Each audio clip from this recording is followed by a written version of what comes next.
Talk इंडियामध्ये आपलं स्वागत आहे. आज आपण दौंड शहरामध्ये आहोत.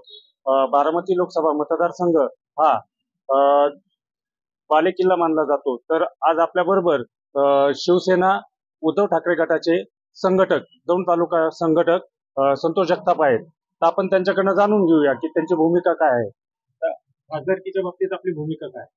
नमस्कार, जय महाराष्ट्र.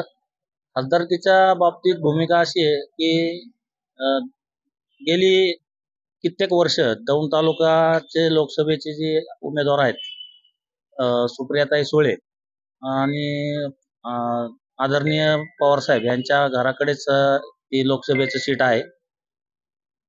म्हणावं असं तसा दौंड तालुक्याचा त्यांचं म्हणजे वैयक्तिक दौंड तालुक्याचा असा विकास झाल्यासारखा वाटत नाहीये. पण आदरणीय पक्षप्रमुख उद्धवसाहेब ठाकरे यांच्या आदेशानुसार यावेळेस आम्हाला सुप्रियाताई सुळे यांचं काम करावं लागेल आणि आम्ही अशी त्यांच्याकडनं अपेक्षा करतो की दौंड तालुक्याचा विकास, शिक्षण, रेल्वे आणि मूलभूत ज्या लोकसभेच्या लेवलच्या ज्या गोष्टी आहेत त्या त्यांनी वैयक्तिक बारामती तालुक्यासारखं दौंड तालुक्याकडे त्यांनी लक्ष द्यावं. आम्ही त्यांचं पक्षप्रमुख उद्धवसाहेब ठाकरे यांच्या आदेशानुसार निष्ठेने काम करू, एवढंच तुम्हाला सांगतो मी.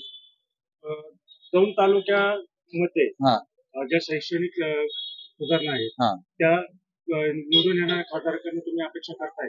हो, नक्कीच करतो. कारण दौंड तालुक्यातले 5 ते 10,000 विद्यार्थी बारामती, श्रीगोंदा, पुणे शहरामध्ये अप अँड डाऊन करून शिक्षण घेत आहेत.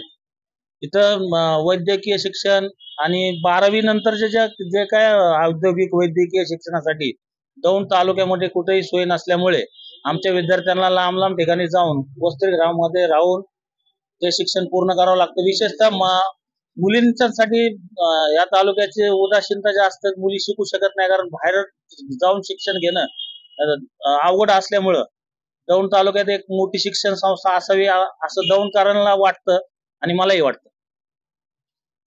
तर शिवसेना उद्धव ठाकरेचे संघटक संतोष जगताप यांनी दौंडमध्ये शैक्षणिक संस्था व्हावेत आणि शिक्षणासाठी दौंडकरांना बाहेर जाऊन ही अपेक्षा केलेली आहे. तर मी संतोष जाधव, टॉक इंडिया, दौंड.